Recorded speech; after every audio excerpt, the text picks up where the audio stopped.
Bienvenue dans Nexus Horizon High. Aujourd'hui, on va parler de vol. Mais pas n'importe quel vol. On ne parle pas de braquer une banque ou de pirater des crypto-monnaies. Non, on parle du casse du millénaire. Le casse ultime. On va parler de comment voler 100% de l'énergie d'une étoile. Thomas, est-ce que tu es prêt à devenir un dieu stellaire aujourd'hui? Bonjour Sarah, toujours prêt. Et tu as raison, le terme vol est presque trop faible. On parle de domestication cosmique, on parle de prendre une force de la nature, un réacteur nucléaire gigantesque qui flotte dans le vide, et de dire « ça, c'est à moi maintenant ».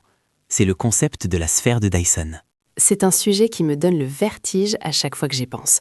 Pour nos auditeurs qui visualisent la science-fiction classique, on imagine souvent des vaisseaux spatiaux, des sabres laser, des petites escarmouches, mais là, on change d'échelle. On parle d'ingénierie à l'échelle d'un système solaire entier. Exactement. Il faut comprendre le problème de base. L'humanité, ou n'importe quelle civilisation technologique, a un appétit insatiable pour l'énergie. Aujourd'hui, on brûle des plantes mortes, ce qu'on appelle le pétrole ou le charbon. On commence à peine à gratter la surface du solaire ou de l'éolien. Mais si tu regardes notre courbe de consommation, elle est exponentielle. Dans quelques siècles ou quelques millénaires, la Terre entière ne suffira plus. C'est là qu'intervient l'échelle de Kardashev, c'est ça? C'est ça. Nikolai Kardashev, un astrophysicien soviétique, a classé les civilisations en 3 types. Le type 1 maîtrise toute l'énergie de sa planète. Nous, on est à peu près à 0,7. On est des bébés. Le type 2, c'est ce qui nous intéresse aujourd'hui. Une civilisation capable de capter toute l'énergie de son étoile hôte. Et le type 3, c'est toute la galaxie. Donc, pour passer au type 2, il faut arrêter de laisser l'énergie du Soleil se perdre dans l'espace. Parce que c'est ça la réalité, non? Le Soleil rayonne dans toutes les directions, et la Terre, qui est toute petite, n'en capte qu'une infime fraction. Une fraction ridicule. Imagine une ampoule de 100 watts au milieu d'une cathédrale, et toi tu essaies de lire avec un petit miroir de poche à 50 mètres. La Terre capte environ 1/1000 de l'énergie totale du Soleil. Tout le reste, 99,999%, part dans le vide intersidéral. C'est du gaspillage pur et simple aux yeux d'une civilisation avancée. Et c'est là que Freeman Dyson entre en scène en 1960. Son idée, c'était quoi exactement?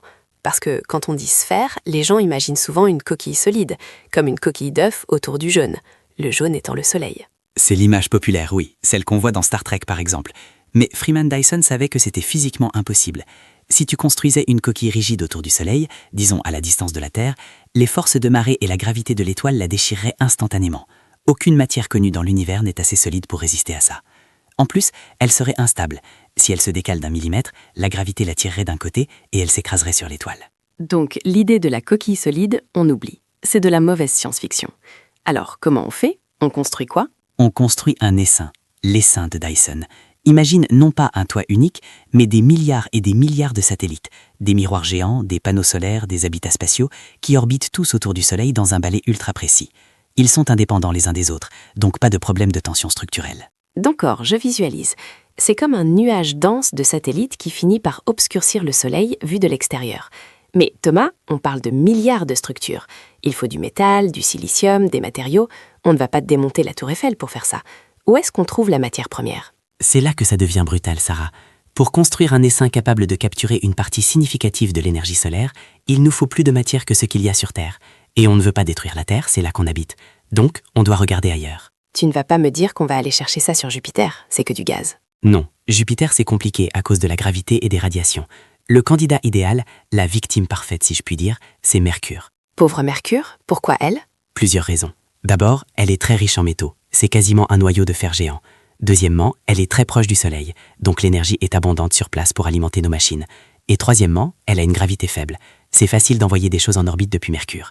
Le plan, c'est littéralement de démanteler la planète. Attends, quand tu dis démanteler, tu veux dire creuser des mines? Non, je veux dire la désintégrer, la manger.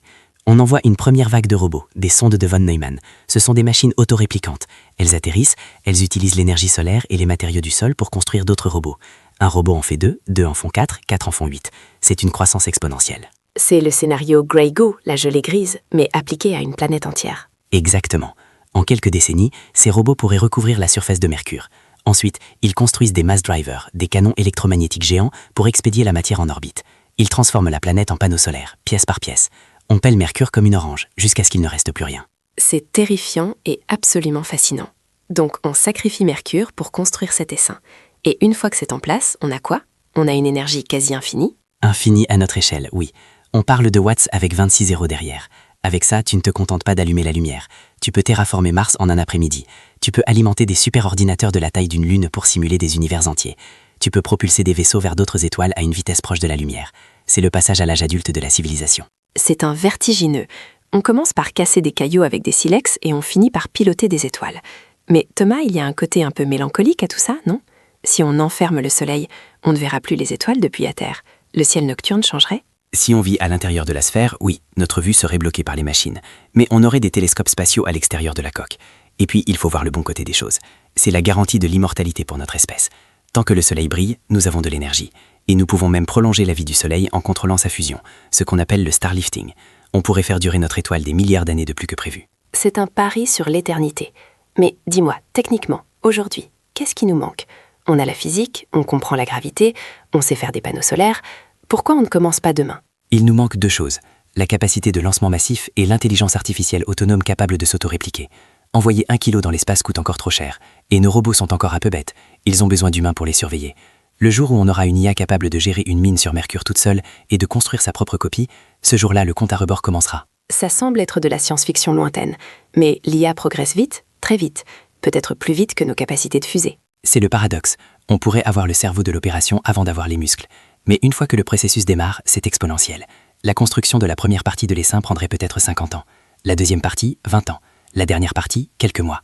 Une fois que la machine s'emballe, le système solaire change de visage en une vie d'homme. Imaginez le Soleil disparaître petit à petit derrière un rideau de métal et de verre. C'est une image puissante.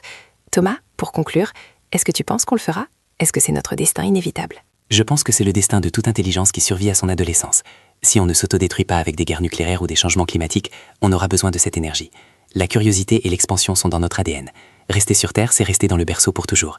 Et comme disait Tsiolkovsky, on ne peut pas vivre éternellement dans un berceau. Donc oui, je pense qu'un jour, nos descendants regarderont le Soleil non pas comme un dieu ou une bulle de feu, mais comme une batterie. Leur batterie. Une batterie domestiquée pour alimenter des rêves qu'on ne peut même pas encore concevoir. Merci Thomas pour ce voyage absolument épique. On ne regardera plus jamais le Soleil de la même façon en sortant d'ici. Merci Sarah, gardez les yeux vers le ciel. C'était Nexus Horizon High. N'oubliez pas, l'avenir est plus vaste que vous ne pensez. À la prochaine.